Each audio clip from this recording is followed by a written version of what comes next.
옛것을 배워 새로운 길을 열어가는 예술가, 한국의 민화 작가 문선영님을 오늘 토크룸에 모셨습니다. 안녕하세요. 네, 안녕하세요. 어서 오세요. 네. 반갑습니다. 저희가 인터뷰를 본격적으로 시작하기에 앞서 네. 한국의 민화가 무엇인지 먼저 설명이 좀 필요할 것 같아요. 한국의 민화는 네. 가장 한국적인 그림이고요. 그리고 풍자와 해악이 깃든 정말 기원이 가득 담긴 우리나라 전통 회화라고 보시면 될 것 같습니다.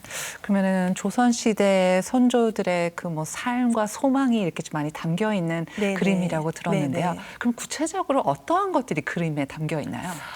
이렇게 민화를 설명을 할 때 저희가 첫 단어를 저희가 상징성이라는 어떤 단어를 제일 먼저 설명을 하거든요. 그러면 그림의 도상마다 상징성이 있어요. 근데 그 상징성이 한 도상에 한 가지 의미만 있는 게 아니라 여러 가지 의미들이 복합적으로 조금 들어있는데 가장 이제 쉽게 설명을 좀 할 수 있는 대표적인 상징성이 예를 들어 모라는 부귀영화, 그다음에 호랑이, 용 이런 그림들은 벽사의 의미가 있고 애군을 막아주는 의미가 있고요. 그다음에 석류처럼 씨앗이 많이 들어있는 네. 과일 종류나 이제 그런 그림들은 다산에도 의미가 있고 그다음에 책이 켜켜이 쌓여 있는 그림들이 있거든요. 그런 의미들은 입신양명에도 의미가 있고요. 잉어 그림이 있어요. 잉어 한 마리가 이렇게 점프 하듯이 나오는 그림들은 출세의 의미가 있어서 시험을 앞두거나 뭐 취업을 앞두거나 이럴 때 많이 작업하는 이제 그림들이라고 생각하시면 될 것 같아요. 네. 그러한 도상들, 아이템들이 쉽게 말하면 아이템 같은 것들이 네네네네. 반복적으로 나오죠. 네네, 맞아요. 그런 말씀하신 뭐 해악이나 풍조 이런 풍자 같은 게 들어가 있으면은 왠지 팝아트와 비슷하다는 생각도 드는데 네네네. 맞을까요? 민화가 제가 생각하기에는 조선시대 팝아트였지 않을까 하는 생각이 들어요. 왜냐하면 이제 팝아트가 그 탄생된 어떤 배경적인 걸 봐도 기존 엘리트의 어떤 그런 미술 안에서 대중미술이 이제 발달이 된 거잖아요. 근데 민화를 보면은 정말 그 생각의 발상부터 시작을 해가지고 대중미술을 가장 대표하는 그림이 그 조선시대에는 민화였기 때문에 팝아트와 같은 의미로 좀 접근을 해도 되지 않을까 싶습니다. 그래서 많은 사람들이 조금 다가가기 쉽고 그렇죠? 네네. 많이 좋아하시는 것 같은데 특히 요즘 인기가 많다고 들었습니다. 이런 한국의 민화 요즘 핫한 이유가 뭘까요? 우선은 이제 브랜드나 아니면 이제 미디어에서도 민화에 나오는 여러 도상들이 많이 이제 나오는 거예요. 그래서 이 민화에 대한 어떤 관심도가 높아졌구나라는 생각을 했고요. 특히나 올해 이제 캐대언이나 이런 저는 그걸 10번을 봤거든요, 정말로. 그래서 봤는데 한국의 문화를 관심을 가져주시고 그 안에서 시각적으로 가장 한국적인 이제 그림이 민화이기 때문에 또 이런 그 해외에서도 좋은 반응이 있지 않을까 싶습니다. 해외뿐만 아니라 우리나라에서도 약간 전통이 힙하고 뭐 힙 트래디션, 힙 네, 전통이 맞아요. 또 떠오른다고 네네. 들었어요. 명품 브랜드나 국립기관과의 협업도 하셨는데 작가님께서는 그 민화의 달라진 위상을 네. 느끼시나요? 많이 느끼고 있습니다. 예, 브랜드와의 협업도 그렇고 어떤 기관에서도 하는 작업들도 그렇고요. 우선은 이제 그 어떤 좋아해 주시는 면은 당연히 있지만 그거를 접근하실 때 아니면 프로젝트를 맡길 때 민화에 대한 기본적인 어떤 그 관심도가 되게 높으세요. 많이 높고 우선은 미팅 때부터 느끼는 것 같아요. 아, 민화에 대해서 모르고 만나시는 게 아니라 충분히 알고 느끼고 받아들이고 이제 미팅을 하는구나. 그렇기 때문에 저 역시도 이제 기분 좋게 미팅을 하고 좀 했었던 것 같아요. 네. 뿐만 아니라 국제적으로 네네. 관심이 많다 보니까는 비행기 탈 일이 좀 많으실 것 네, 같아요. 네, 맞습니다. 네. 외국에서 많이 협업도 하시고 네. 실제로 가셔서 전시도 네네. 하시나요?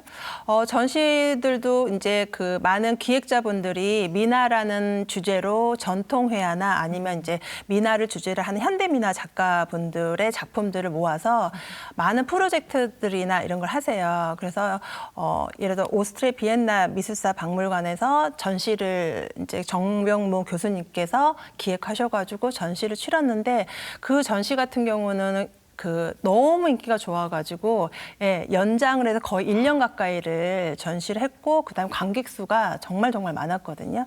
그래서 그런 해외 전시들도 많이 치르고요.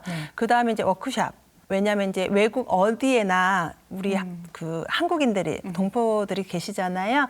그분들을 위한 워크숍들도 예, 계속 진행하고 있습니다. 네. 그런 뜨거운 반응을 아마 현지에 계시면 가장 바로 실감하실 것 같은데 네. 좀 기억나는 피드백이나 뭐 의견 이런 게 기억나실 게 있나요? 요즘에는 이제 정말 눈빛에 사랑이 뿅뿅 미나에 대한 어떤 사랑이 뿅뿅하고 느껴질 정도로 다가오기 때문에 지금은 이제 기억나는 것보다 감동의 코드가 더 많고요.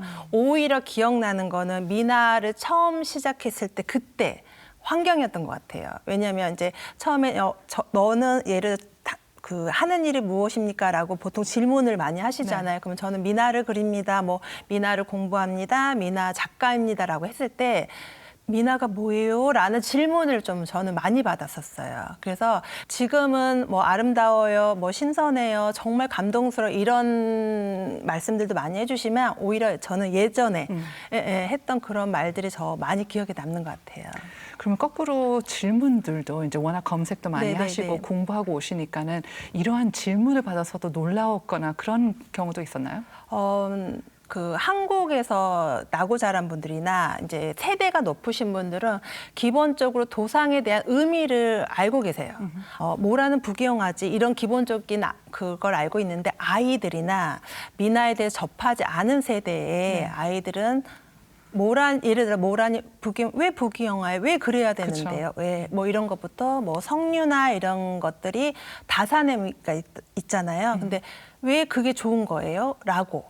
근데 이제 시대성이 바뀌는 거잖아요. 그 시대와 지금의 시대의 어떤 문화와 환경이 다르기 때문에 근데 그런 거에서 오는 좀 질문들이 이게 조선시대 미나지만 현대의 미나와는 다른 방향성이 어느 정도 있어야 되구나라는 좀 느끼게 되는 계기였던 것 같아요. 네네. 작가님은 굉장히 독특하고 또 기발하고 아름다운 색감을 가진 작품들로 유명하신데요. 대표작이 있죠? 네네네. 대표작이? 제가 전통 미나를 오랜 시간 작업을 하다가 현대 미나라는 어떤 장르를 넘어가야지라고 생각했을 때 첫 작품의 시리즈에 그 시리즈를 하게 된 작품이 바로 백앤모 시리즈였어요. 백앤모가 뭐죠? 네, 백앤모라는 게 이제 백앤모라는 게 앞에가 베개라는 단어가 붙잖아요. 그래서 말 그대로 옛날에 저희들이 잠을 잘 때 청하는 이 베개의 양 옆에 씌어진 천이라고 생각하시면 되세요. 네네. 근데 그 씌어진 천들이 굉장히 가지각색 모양이 그럼요. 다르고 네. 굉장히 또 그 하시는 분 한 땀 한 땀 이렇게 만들 네네. 굉장히 특별한 의미가 있죠. 그럼요. 그래서 그 백앤모라는 게 단순히 잠을 청하는 어떤 물건이 아니라 옛날에는 우리의 어머니들이 자녀들의 어떤 건강과 아니면 이 집안의 평안 아니면 그런 의미들을 다 담아서 그 술을 놓았거든요. 한 땀 한 땀 비단실로 술을 놨기 때문에 그 안에는 어떤 함축적인 저는 예술이라고 생각해요. 어머니의 사랑이 가득 들어있는. 그래서 그런 백앤모를 통해서 저도 그런 의미를 담아서 좀 작업을 쭉 이어서 해왔던 것 같아요. 백앤모 시리즈의 제목으로서 축복, 선물 그리고 꽃으로 하신 이유가 이런 작가님의 그런 소망, 어머니가 가졌었던 그런 소망을 담았다고 이해하면 될까요? 제가 첫 그 현대미나로 넘어가면서 백앤모 시리즈를 처음 그 작업을 할 때가 첫 아이를 낳고 이제 둘째 아이를 임신 중이었어요. 저는 이제 바느질을 할 수는 없지만 제가 네. 그 어떤 엄마의 절절한 마음을 붓으로 표현을 한다고 생각을 하고 있거든요. 그래서 베개모 시리즈를 보는 분들은 그 그림을 봤을 때 그런 어떤 사랑이 조금 느껴졌으면 하는 마음에 그런 제목으로 좀 짓게 되는 것 같아요. 네. 그렇군요. 또 작가님을 대표하는 소재 중에 하나가 네. 모란인데, 네네. 뭐 아까 말씀하신 도상의 이제 네. 대표적인 거기도 하지만은 모란을 선택한 이유는 그냥 아름다운 꽃이기 때문일까요? 아니면 처음에 미나를 그 제염 미나를 공부할 때는 이제 워낙 그 여러 꽃들 중에 모란과 연꽃, 매화 이런 종류의 꽃들이 좀 비중이 높아요. 예, 예, 워낙 중요한 꽃이기도 하고 그래서 그거에 대해서 이제 공부도 많이 하고 이렇게 했는데 제가 이제 본격적으로 그 모란에 대해서 아름다운 건 당연한 거죠. 아름다운 건 당연한데 관찰을 하게 된 계기는 제가 이제 전원 시골 생활을 하다 보니까 마당에 제 밭이 있어요 따로. 네. 제 밭이 있어서 거기에 모란과 작약을 쫙 이렇게 심어놨거든요. 그래서 모란이 그 겨울을 지나고 싹이 트이고 나서 봉오리가 맺히고 피고 지는 과정을 몇 번을 보면서 그 모란꽃이 정말 화려하거든요. 그리고 그 모란 한 송이 꽃이 활짝 정말 활짝 피는데 필 때는 한없이 활짝 피다가 질 때는 너무너무 그 꽃잎들이 정말 처절하게 지는 듯한 저는 느낌을 받은 거예요. 그래서 아, 그 모란을 보면서 어떤 삶에 대해서도 좀 고민도 해보게 되고 엄마의 어떤 삶에 대해서도 또 고민도 해보면서 집중을 좀 하게 된 계기가 모란을 좀 키우면서 더 하게 됐던 것 같아요. 네. 네. 그리고 모란 위에 또 다른 동물들이 네, 맞아요. 보이던데요. 네, 네, 네. 그 동물들도 다 의미가 당연히 있겠죠? 네, 다 하나하나 이제 의미 부여를 할 때도 있고요. 근데 전반적으로는 제가 이제 그 그림 안에 담는 어떤 큰 테마가 자연이에요. 자연을 담기 때문에 자연에서 나오는 어떤 동식물은 그림에 다 가득 들어간다고 보시면 될 것 같아요. 네. 네. 장수 풍뎅이하고 사슴벌레가 자주 네, 맞아요. 나오던데 네, 네, 네. 거기에는 특별한 의미가 있으실까요? 그거는 조금 특별한 의미가 있는데요. 이제 제가 남자 사내 아이를 둘을 키우다 보니까 우선 마당에 여름마다 네. 풍뎅이들이 많이 와요. 그 풍뎅이들을 또 아이들이 데려가서 집 안으로 데리고 와서 또 열심히 키우거든요. 그래서 그 또 성장의 과정을 보는데 우선 첫째로 그 장수풍뎅이와 사슴벌레, 이 딱정벌레 형태가 너무 아름다워요. 기본적으로. 그리고 아이들 동요에 보면은 항상 장수풍뎅이와 사슴벌레는 힘겨루기를 해요. 네. 그런 유희적인 면도 있고요. 그다음에 그 자연에서 오는 거잖아요. 그래서 딱정벌레들은 동양에서는 자연의 순환이거든요. 다시 흙으로 돌아가는 그러니까 그런 어떤 의미도 또 담겨져 있고 그다음에 또 이집트나 이런 문화권에서는 사후 세계를 맞아요. 또 연결해주는 역할을 하기 때문에 더 많은 그 의미가 부여돼서 작업에 들어가는 것 같아요. 네. 어린 시절 작가님께서 섬에서 많은 시간을 보냈다고 들었습니다. 보길도에서 네, 맞아요. 네, 어린 시절을 보내셨는데 그 지금 하시는 작업에도 큰 영향을 줬을까요? 그때의 삶이? 저의 그 작업에 가장 큰 영향을 준 게 1번이 저의 유년 시절인 것 같아요. 예. 그 섬을 제가 벗어나 본 거의 기억이 없거든요. 예, 예. 보길 때의 어떤 추억이 저한테는 가장 또 작업의 큰 원동력이 되는 것 같아요. 거기서 그런 아름다운 자연을 항상 접했었고 가까이 보셨겠네요. 네, 근데 이렇게 보길도 섬 이야기를 하면은 이제 그 서울 분들은 아름다운 섬 생활을 생각을 하겠지만 정말 처절했거든요. 왜냐하면 학교 수업이 끝나면 저는 바로 바닷가로 갔어요. 예, 바닷가로 가서 노는 게 아니라 그날 저녁 먹거리를 해결을 해야 되는 거예요. 예, 예. 그래서 바다에서 조개를 캐고 굴을 캐는 게 저의 여름의 가장 큰 일 중에 하나였고 겨울에는 엄마가 이제 시키지 않아도 저희 형제들은 산에 올라가 솔잎이 있어요. 네. 마른 솔잎을 이제 긁어오는 거죠. 긁어와서 그거를 아궁이에 네. 떼서 또 불을 지피고 이런 어떤 아주 옛날스러운 삶을 살았기 때문에 정말 시골 하면은 그 가장 이렇게 좋은 기억도 있지만 그 어린 꼬마 소녀한테는 또 처절한 어떤 생존의 삶이 좀 있었던 것 같아요. 네네. 어떻게 보면 지금의 작가님을 만든 자양분이 또 되지 않았을까 하는 네네네, 생각이 맞아요. 드는데요. 그래서 제가 작업하면서 참 신기한 게 시간이 갈수록 흐릿해져야 되잖아요, 기억이. 근데 작업을 하면서 제 기억을 깊숙이 들여다볼수록 너무 그 어떤 그때의 시간과 냄새와 어떤 그런 색감이 네. 점점 더 선명해지는 게 저도 너무 신기한 것 같아요. 작품 이야기를 듣다 보니 작가님의 작업실도 너무 궁금합니다. 저희가 미나 작가님의 작업실을 한번 찍어왔으니까요. 보고 다시 이야기를 이어가겠습니다.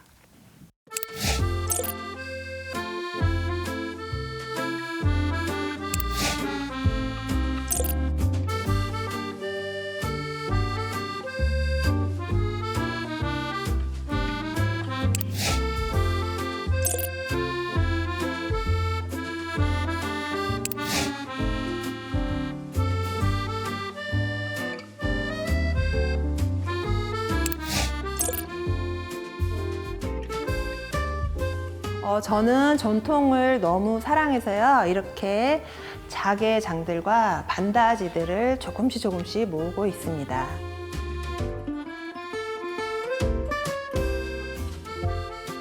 자, 안에 보시면은 하나씩 모아온 옛날 어머님들이 손수 수놓았던 전통 베갯모들이 가득 켜켜이 쌓여 있습니다.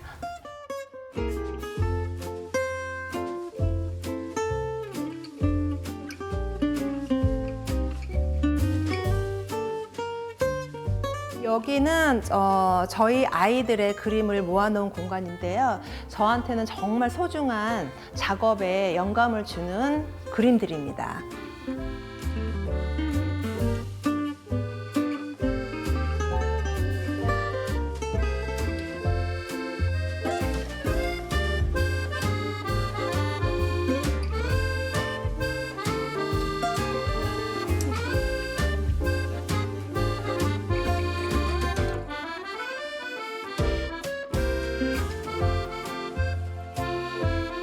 이 작품 같은 경우는 제가 정말로 소중하게 아끼는 작품인데요. 바로 저희 지산 김상철 선생님의 창작 작품입니다. 미나라는 어떤 글자를 가지고 문자도 영역을 작업에 들여왔던 그런 작품입니다.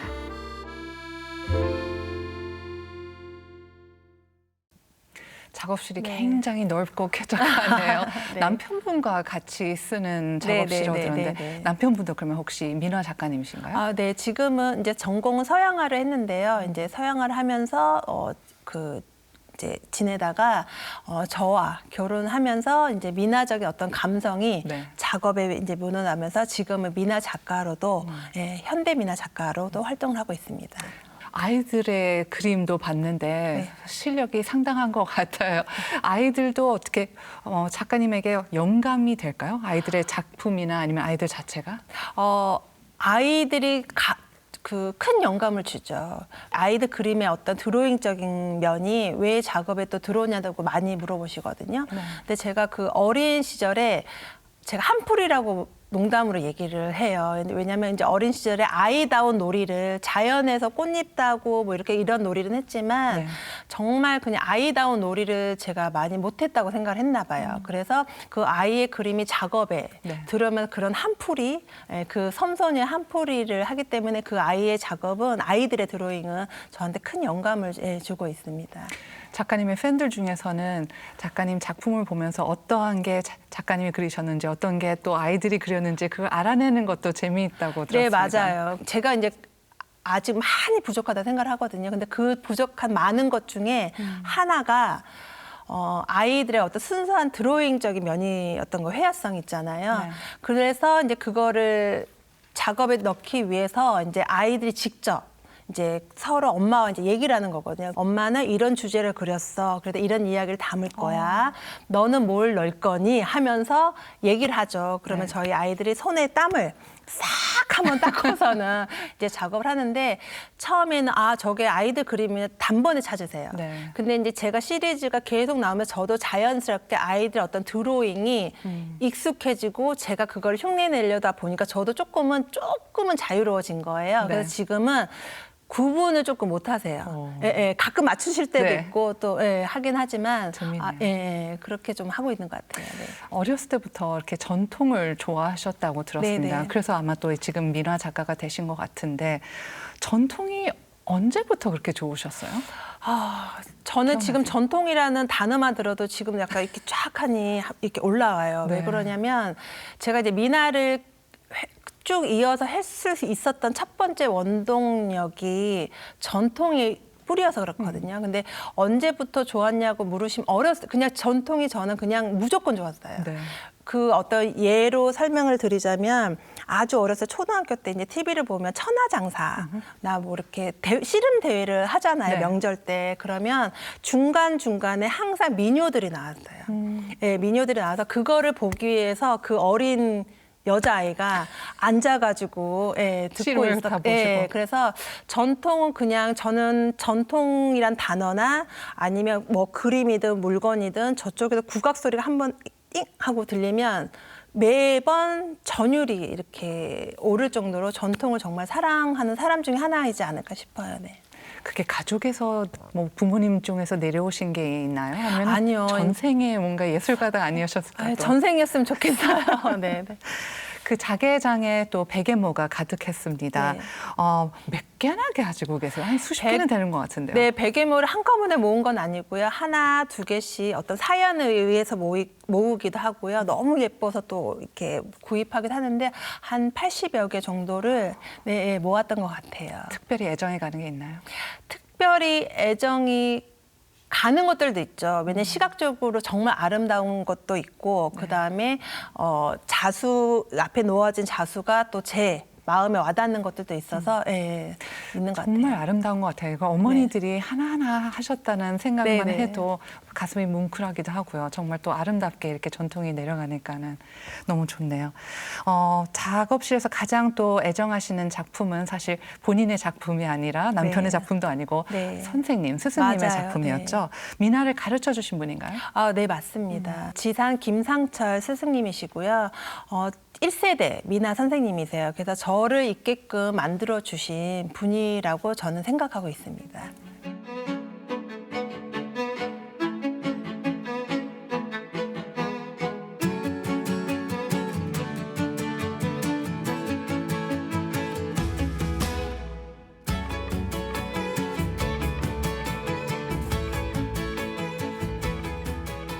전통을 기반으로 작업하시면서도 이것은 꼭 지킨다라는 뭐 기준이 있나요?